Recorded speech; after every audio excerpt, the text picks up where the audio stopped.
Hello guys, bersama saya lagi dalam Alright Nopot Channel. Masih lagi dengan isu trending yang viral di media sosial ketika ini. Ia berkaitan dengan pembebasan Presiden UMNO Zahid Hamidi daripada 47 kes. Ya, kalau kemarin saya sudah memberikan sedikit pandangan saya berkaitan dengan isu ini.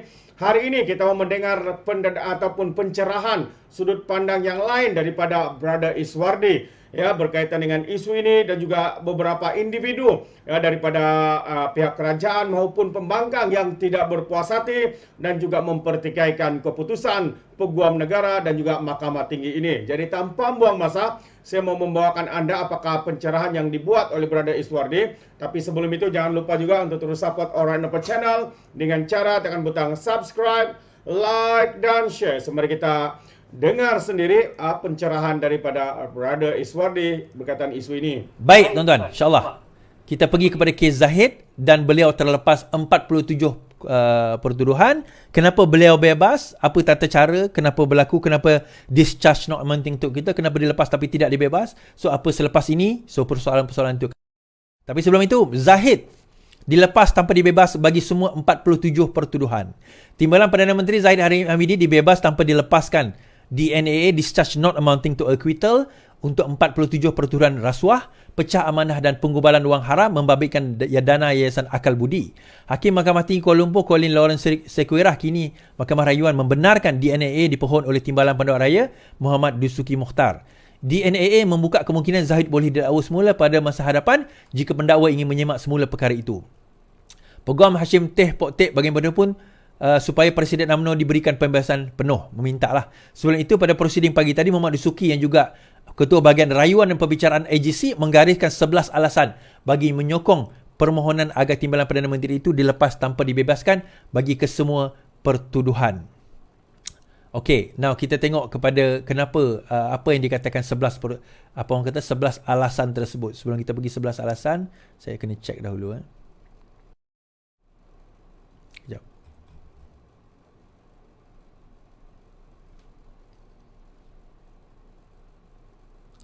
Okey, sebelum tu kita baca komen-komen mereka yang tak bersetuju. Saya suka macam ni. So kita nampak tak bias lah kan. Okay, Ambiga. Zahid dilepas, pemimpin kerajaan tak usah sembang anti rasuah. Ambiga. Bekas Presiden Ambiga Srinivasan telah membidas kerajaan setelah Timbalan Perdana Menteri dilepas tanpa dibebas berhubung kes rasuahnya. Dia berkata, kerajaan berhutang penjelasan kepada orang ramai. Pembaziran dana awam dalam membuktikan kes prima facie dan sia-sia semua kerja keras anggota Jabatan Peguam Negara. Kerajaan pasti berhutang penjelasan kepada orang ramai dan saya harap tiada politik UG Kerajaan Perpaduan berani untuk membenarkan perkara ini atau sekali lagi mengatakan mereka anti rasuah, katanya. Sebelum ini, Satu Agung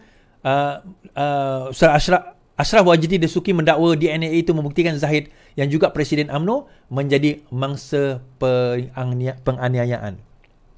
Dalam masa yang sama juga, Syed Saddiq juga menulis di dalam Twitter beliau, dia juga menulis dalam yang berbunyi, saya baca, 47 pertuduhan rasuah dilepas oleh kerajaan pada hari ini. Bukan hakim, bukan mahkamah, tapi kerajaan hari ini dan lantikan barunya. Berdosa besar jika saya berdiam diri dalam isu ini. This is an utter disgrace to those who fought for a new Malaysia, a better Malaysia, a reform Malaysia. Muda will have emergency meeting to discuss this matter. I like to hear your views. Please share your friends to your family, katanya. Okay. Now, persoalan tentang kes Zahid ini, saya pernah juga bahaskan sebelum ini dalam kes UKSB, dalam kes UKSB sebelum ini, tahun 2022, dan kenapa Zahid dibebaskan daripada kes tersebut. Dan pada waktu itu yang memerintah adalah Kerajaan Perikatan Nasional. So saya tak emosional, malah saya ada video yang saya akan tunjukkan sebentar lagi di mana saya mengulas tentang kes tersebut. So malam ini insya-Allah saya akan mengulas juga tentang kes yang saya sebutkan berkenaan dengan kita bercerita tentang what do you call that, akal budi ini dan apa sebenarnya yang berlaku. So kes ini insya-Allah saya akan bawa supaya tuan-tuan nampak apa sebenarnya kes tersebut dan bagaimana Zahid boleh dibebaskan dan kenapa dia dibebaskan dan kenapa DNAA yang diletakkan dalam kes ini dan bukannya ialah didapati bersalah atau sebagainya lah. Sebelum kita bercerita panjang, kita kena faham satu perkara. Kes akal budi ini adalah kes melibatkan Yayasan Akal Budi Zahid. Okay, itu yang pertama. Kemudian kes ini telah pun dibicarakan dan dia ada 3 peringkat mahkamah jenayah ni. Yang pertama prosecutor stage, kemudian prima facie, lepas itu defense. Sekiranya ada prima facie, maka akan dipanggil pembelaan. Okey, itu prosedur di dalam mahkamah jenayah. So dalam kes Zahid pada peringkat awalnya, mahkamah mendapati bahawa terdapat prima facie. Jadi dipanggil untuk membela diri. Prima facie ini bukanlah mengatakan bahawa dia bersalah. Prima facie ini cuma mengatakan bahawa terdapat kes. Tuan-tuan boleh tolong share lagi tak? Siapa yang nak dengar pasal kes Zahid ni? Cuma dia kata bahawa ada kes yang perlu didengar. Okey, nampak gayanya daripada pihak pendakwaan macam ada kes, macam ada benda yang macam boleh percayalah kita kata. Tapi nak kena panggil pembelaan. Tugas pembela adalah meragukan kes pendakwa raya. Itu tugas dia. Dia bukan nak kena datangkan dengan bukti dia tidak bersalah sebagainya. Tugas pendakwa raya adalah mendatangkan keraguan. Sebab itu untuk mendapati seseorang bersalah di dalam satu-satu kes jenayah, mestilah melangkaui, melangkaui keraguan munasabah dipanggil. Beyond reasonable doubt. Melangkaui keraguan munasabah. Beyond reasonable doubt. Jadi akhirnya, mahkamah telah membenarkan representasi. Nah, sebelum kes pembelaan itu tamat, ini tak ada bersalah atau tidak, belum lagi bersalah atau tidak. Sebelum kes itu tamat, representasi dihantar kepada Peguam Negara dan Peguam Negara mengatakan bahawa terdapat ada something wrong dengan kes dan ada something wrong dengan kaedah siasatan dan juga bukti-bukti yang dibawa dan juga keraguan yang dibawa oleh Peguam Bela Zahid. Daripada representasi tersebut, akhirnya mereka memohon kepada mahkamah untuk melepas tanpa membebas. Discharge not amounting to acquittal. Erti kata apa? Kalau sekiranya perkara ini ada bukti baru nanti, beliau boleh dituduh semula di bawah section yang sama. Di bawah ketuduhan yang sama. Sampai bila? Sampai bila-bila. Sampai bila-bila? Sampai beliau meninggal dunia. Ataupun sampai kalau merayu dapat, dia discharge amounting to acquittal. Dilepas dan dibebas. Kalau itu berlaku, dan dia tak boleh kena charge di atas pertuduhan yang sama. Tapi kalau tidak, maka sampai bila-bila beliau boleh discharge. Baik, akhirnya pembelaan mengeluarkan satu satu kenyataan akhbar. Kenapa beliau minta supaya, kenapa mereka memohon supaya perkara ini dilepaskan, supaya kes Zahid Hamidi ini dilepaskan, dan beliau mengemukakan pembelaan tersebut. Baik. Dan saya bacakan insya-Allah kejap Okey, kenyataan Peguam Bela. Sebelum kita begitu, kita tengok presentation yang saya buat dulu. Now, 47 kes akal budi bagaimana Zahid terlepas. Alright. Keputusan Mahkamah Tinggi Kuala Lumpur Yang Berhormat Datuk Collins Lawrence Sekurah yang telah membuat perintah dilepas tanpa dibebaskan terhadap semua 47 pertuduhan. Itu keputusan dia. Now, gambaran tindakan mahkamah dalam keterangan bersumpah. Okey, yang ni penting tuan-tuan. Yang ni penting. Di dalam keterangan bersumpah di dalam mahkamah, beliau menyatakan, iaitu Zahid Hamidi menyatakan bahawa Tun Mahathir, Perdana Menteri Malaysia, ini kenyataan bersumpah tau. Okey, ini kenyataan bersumpah, bukan kenyataan yang sengaja disebut-sebut. Tapi dalam mahkamah beliau menyatakan Tun Mahathir, Perdana Menteri Malaysia pada ketika itu 2018 telah memanggil anak guam kami Zahid Hamidi dan memberikan arahan dalam nada yang tegas kepada anak guam kami untuk membubarkan UMNO. Kalau dia tidak membubarkan UMNO, menerima sebarang akibat sekiranya arahan beliau tidak dipatuhi. Dia mengatakan dia jumpa dengan Zahid. Mahathir jumpa Zahid, dia kata kalau kau tidak bubarkan UMNO, maka kau akan terima pembalasannya. Dan kita mengetahui Mahathir ni daripada dulu memang perangai dia dan style dia memang macam ni. Dia akan ugut orang.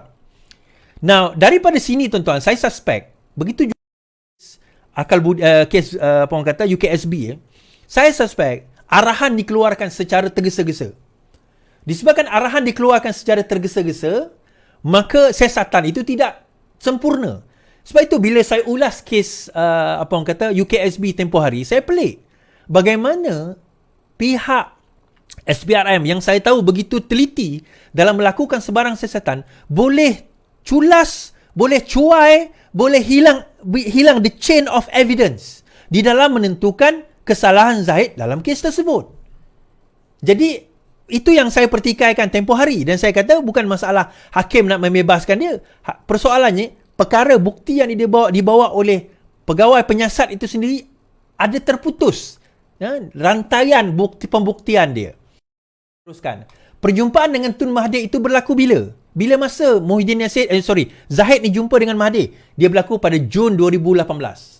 Anak Guam enggan tunduk kepada tuntutan Mahathir. Zahid enggan tunduk kepada tuntutan Mahathir, dan pada Julai 2018 anak Guam telah dipanggil oleh SPRM. Jun dia dipanggil supaya bubarkan UMNO. Tapi Julai dia tak nak. Dia kata dia tak nak bubarkan. Julai dia terpanggil oleh SPRM dan akhirnya tindakan mahkamah diambil dan dia telah dituduh pada 19 Oktober 2018. Julai itu dipanggil, Oktober 2018. Dalam masa kurang setahun. Kita kena ingat, kita menang pilihan raya Mei, Jun, Julai, Ogos, September, Oktober. Tak sampai 5 bulan, tuan-tuan. Terus charge tu diletakkan. Kita tahu kalau SPRM ni nak ambil pertuduhan, dia akan ambil masa yang lama. Now, akhirnya SPRM sebenarnya pernah menulis surat kepada AGC, Peguam Negara, pada 20 hari bulan Februari 2023. Dia mengatakan, SPRM berpendapat bahawa penting untuk siasatan lanjut dibuat agar kes pendakwaan lebih kukuh, dan SPRM sudah pun mula mendapatkan petunjuk-petunjuk dan bukti yang baru. Siasatan lebih menyeluruh adalah amat penting bagi pasukan penyiasat dan pihak pendakwaan tidak dikecam oleh orang awam dan dituduh melakukan pendakwaan terpilih, selective prosecution. Terutamanya selepas kes baru-baru ini terhadap Tan Sri Shahir Samad, di mana pegawai penyiasat telah mengaku di mahkamah semasa disoal balas sewaktu perbicaraan bahawa pertuduhan telah dikemukakan sebelum siasatan lengkap, sebagaimana yang telah berlaku dalam mahkamah tersebut. Dalam kes Tan Sri Shahir, bagaimana tergesa-gesanya pertuduhan, tak habis lagi siasat, dia orang dah dakwa. So dia orang risau kes ini akan berlaku sama dengan kes Zahid. Siasatan tidak lengkap itulah menyebabkan reputasi SPRM selaku pasukan penyiasat dan AGC selaku pasukan pendakwa tercemar. Demi menjaga nama baik dan reputasi kedua-dua agensi penguatkuasa, wujud keperluan untuk proses merekod beberapa keterangan daripada saksi-saksi dan mengumpulkan lagi bukti-bukti bagi mengesahkan petunjuk-petunjuk yang SPRM perolehi sebelum ini dilakukan. SPRM memberi jaminan kepada Peguam Negara bahawa siasatan lanjut ini akan dijalankan secara objektif tanpa rasa takut dan pilih kasih, without fear or favour, serta objektif dan sehingga ke akar umbi. No stones will be left unturned, akan dijalankan dalam isu ini. Jadi kalau kita nampak di sini, sebenarnya AGC sendiri mengatakan bahawa ada kemungkinan kes Zahid ini melibatkan siasatan yang tak cukup lengkap. Tuan-tuan, kita kena faham, kalau diteruskan kes ini dan Zahid didapati tidak bersalah, kalau diteruskan kes ini dan Zahid didapati tidak bersalah, apa yang berlaku? Dah tak boleh lagi nak charge, walaupun ada bukti-bukti baru datang kemudian. Ni kita kena faham dulu prosedur ni. Bila dia didakwa? Oktober 2018. Bila kerajaan take over Mahathir jadi Perdana Menteri? Mei 2018. So bila Mei, Jun tu dia jumpa dengan Zahid, kau bubarkan UMNO. Zahid kata no, tak nak bubar. Julai dia kena siasat, Oktober dia kena dakwa. Ini memang taktik Mahathir, tuan-tuan. Kita tak tahu, Pakatan Harapan tak tahu. Yes, we were so naive at that time. Kita lupa bahawa kita berkawan dengan buaya. Kita berkawan dengan buaya ke? Kita berkawan dengan kalajengking, tuan-tuan. Kita berkawan dengan ular. Pada waktu itu, kita ingatkan dia dah berubah. Rupanya dia tak berubah. Kenapa dia nak suruh bubarkan UMNO? Yang ini orang UMNO kena faham. Bersatu setelah sekian lama memang bercita-cita untuk menguburkan UMNO. Ini kena faham dahulu. Kenapa? Sebab bersatu akan ambil alih tugas UMNO bagi memastikan UMNO itu berkubur. Ini kena faham terlebih dahulu. Jadi dia guna pelbagai taktik. Dia guna pelbagai cara, termasuk mengugut Tan Sri Shahir, mengugut Zahid Hamidi dalam kes ini, akal budi. Mula-mula dia ugut dalam kes yang kes menyentuh persoalan UKSB. Kalau kita tengok UKSB, dalam kes UKSB dia cuba untuk nak jatuhkan Zahid, tetapi even kes itu pun menghadapi masalah, tuan-tuan. Masalahnya apa? Masalahnya adalah pembuktian itu berat sebelah. Dan saya bawa kes ini, kalau tuan-tuan pergi ke YouTube saya, pergi cari satu posting saya yang bertajuk Live Day PNBN bercerai, di mana silap kes Zahid. Tajuk itu adalah di mana silap kes Zahid. Dan saya bawa kes Video ini bertarikh 24 hari bulan 9 2022. Oh, sebulan yang lalu. Hampir setahun yang lalu, sorry. Hampir setahun yang lalu. 24 hari bulan 9 2022. Tuan-tuan boleh tengok sendiri video tersebut di YouTube saya, tapi saya mainkan sedikit video tersebut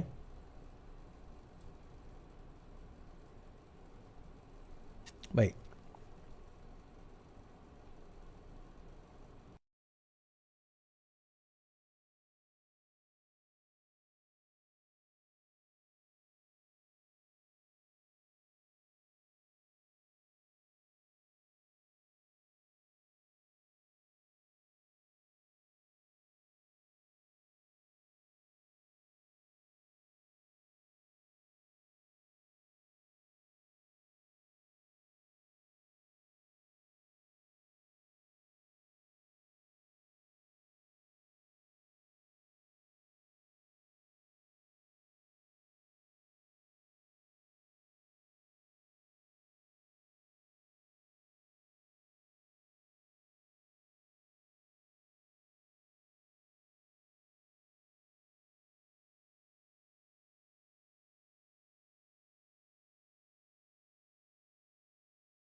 Okey.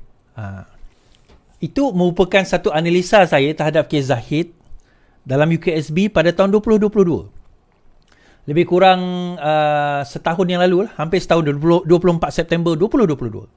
So saya just dalam nak menilai, saya kata akhirnya kesilapan pada pendakwa raya lah, tak membukakan bukti. So rupanya sekarang ini kita tahu bahawa kesilapan itu timbul daripada amarah dan juga pelan siapa tuan-tuan? Mahathir rupanya. Itu pelan Mahathir. Untuk nak menjatuhkan UMNO. Hal dia korup atau tidak, itu kalau ada kita boleh bawa, kita boleh buktikan, tak ada masalah kalau ada. Kalau ada, bawa bukti, tak ada isu tentang perkara tersebut. Tetapi persoalan yang lebih besar adalah berkenaan dengan isu ini. Iaitu isu apa? Pendakwaan telah, dan juga yang bukan setakat pendakwaan lah kita kata kan. In fact yang pasukan penyiasat yang menyiasat secara terburu-buru dalam isu ini. Dan akhirnya kenyataan yang diucapkan oleh Saifuddin Nasution, perintah untuk melepaskan tanpa membebaskan tertuduh yang diberikan kepada Presiden UMNO Ahmad Zahid berhubung kes rasuah, kata Menteri Jutaan Ringgit kepada saya, merupakan keputusan mahkamah. Saifuddin berkata pada sidang akhbar hari ini, ia proses yang wajar di mahkamah, sama seperti sebagaimana mereka membebaskan Muhyiddin Yassin dalam kes salah guna kuasa. Keputusan dibuat mahkamah diproses seperti beberapa minggu lepas. Mahkamah juga bebaskan Presiden Bersatu Muhyiddin Yassin. Saya ada kesilapan sikit saya ulas tentang Muhyiddin Yassin ni tuan-tuan. Saya nak bagi tahu dalam kes Muhyiddin Yassin, saya kata bahawa dia boleh dia dalam kes itu dia discharge amounting to acquittal. Dia lepas dan dibebaskan. Di situ Saifuddin silap sikit. Dia dilepas dibebas. Dia beza. Dalam kes Muhyiddin Yassin, dia dilepas dan dibebaskan. Dalam kes Zahid, dia dilepas tanpa dibebaskan. Kes Zahid ini lepas tanpa bebas. Muhyiddin lepas dan bebas. Dia dua benda yang berbeza. Tetapi dia bebas dan lepas dalam 4 pertuduhan. 3 lagi pertuduhan berkenaan dengan amla itu, dia boleh kena. Kerana amla is a separate pertuduhan yang berbeza. Walaupun di bawah kesalahan yang sama. Yang masalah kepada kes Muhyiddin Yassin adalah kecacatan dalam pertuduhan. Dia tak ada isu mengenai pertuduhan tersebut. Itu kita kena faham satu perkara. Baik. So akhirnya kalau kita tengok dalam kes yang dibawa oleh Zahid ini, so akhirnya bolehkah Zahid itu didakwa semula? Jawapannya boleh. Zahid boleh didakwa semula. Dan kita baca 11 alasan kenapa Zahid ini tidak didakwa. Kalau kita baca 11 alasan yang berikut. 11 alasan pasukan pendawaan mohon kes Zahid diberhentikan. Yang pertama, setelah memanggil 15 saksi termasuk tertuduh sendiri, keterangan saksi perlu diteliti oleh pihak pendawaan dan pihak penyiasat. Kejap. Oleh pihak pendawaan dan penyiasat. 2. Ahmad Zahid telah mengemukakan 2 representasi kepada AIGC masing-masing 8 Disember dan 25 Januari yang lalu. Lanjutan representasi tersebut, pihak SPRM pada 20 Januari memaklumkan kepada AIGC, surat yang saya baca tadi, adalah penting untuk siasatan dengan lebih terperinci dilakukan. Ahmad Zahid sekali lagi mengemukakan 4 lagi representasi yang membagikan isu dan bukti baharu yang sudah semestinya memerlukan SPRM menyiasat perkara berkenaan pada 28 Februari dan 7 Mac.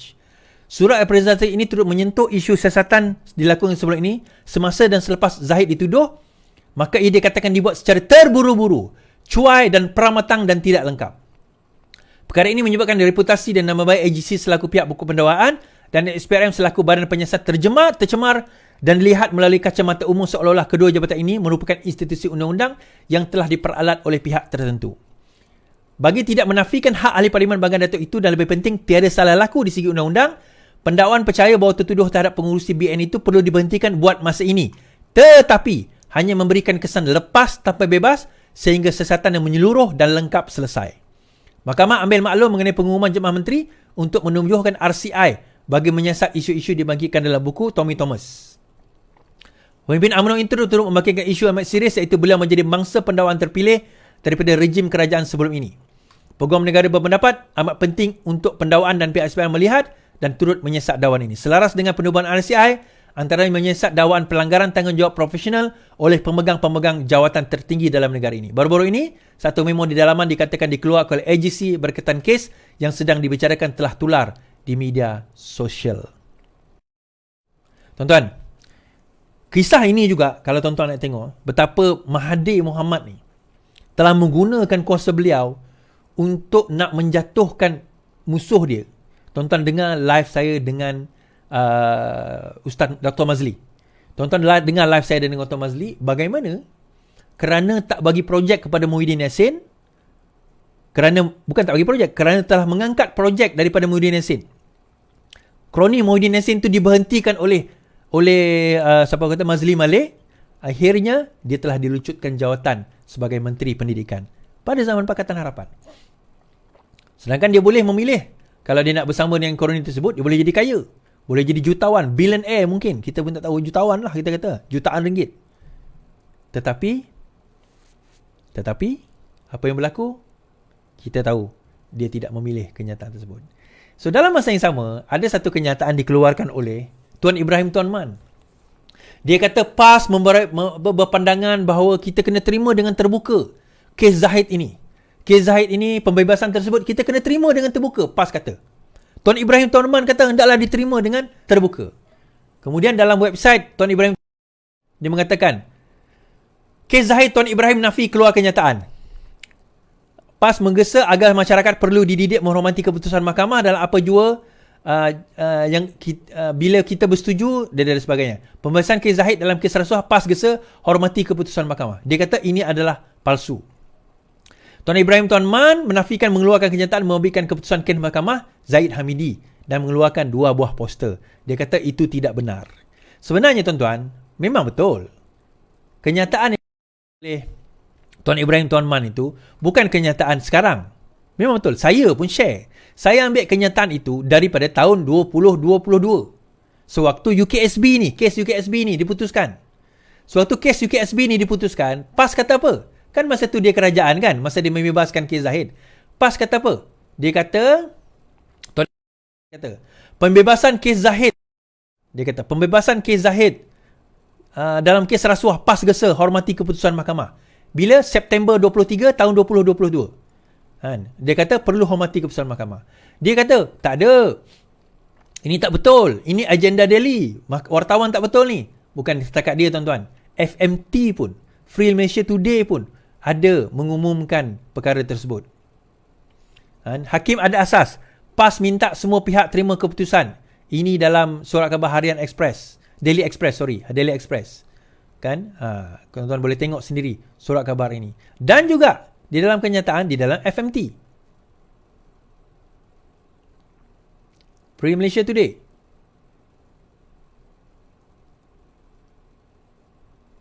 Baik. Ada audio dia ni.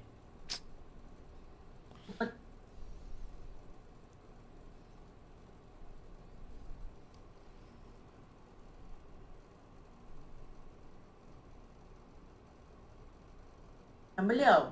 Terdahulu Hakim Mahkamah Tinggi Shah Alam Yazid Mustafa memutuskan pendakwaan sistem visa luar negara. Timbalan Presiden PAS Tuan Ibrahim Tuan Man berkata parti itu juga menghormati setiap keputusan dan sudah tentu Hakim mempunyai asas dalam membuat pertimbangan beliau. Terdahulu Hakim Mahkamah Tinggi Shah Alam Yazid Mustafa memutuskan pendakwaan gagal membuktikan kes prima facie terhadap Presiden UMNO itu. So, kenyataan itu adalah kenyataan daripada tahun 2022, ya. Tapi apa bezanya kenyataan tahun 2022 dengan kenyataan sekarang? Kalau pada waktu itu Tuan Ibrahim Tuan Man boleh kata PAS hendaklah menghormati keputusan itu. Kenapa sekarang PAS tak boleh hormati? Pada masa itu Parti Keadilan pun mengatakan dia hormati keputusan dan mereka menerima keputusan tersebut dan akhirnya akur dengan keputusan yang telah diwujudkan. So harap tuan-tuan faham kesimpulan dia kes Zahid ni begini. Pertama, sebenarnya kes ini dan juga kes sebelum ini dilakukan secara tergesa-gesa. Kenapa? Mahathir Mohamad cuba nak membubarkan UMNO, dia desak Zahid, dia ugut Zahid. So mereka lakukan penyiasatan secara tergesa-gesa. Ini bukan style kaedah SPRM. Ini bukan style kaedah AGC. Kita mengetahui SPRM kalau dia buat siasatan, dia akan buat siasatan dengan betul-betul. Kita faham sebelum ini kalau AGC, kalau dia nak dakwa, dia akan dakwa dengan bukti yang cukup. Tapi nampak gayanya ada tangan raib masih ada. Nasib baiklah kita berpisah dengan dia, tuan-tuan. Nasib baiklah kita tak bersama dengan dia. Nasib baiklah Tuhan selamatkan kita daripada golongan sebegini yang akan menghancurkan negara dan akan memastikan reform itu tidak berlaku. So, sekarang ini tidak ada kes 47.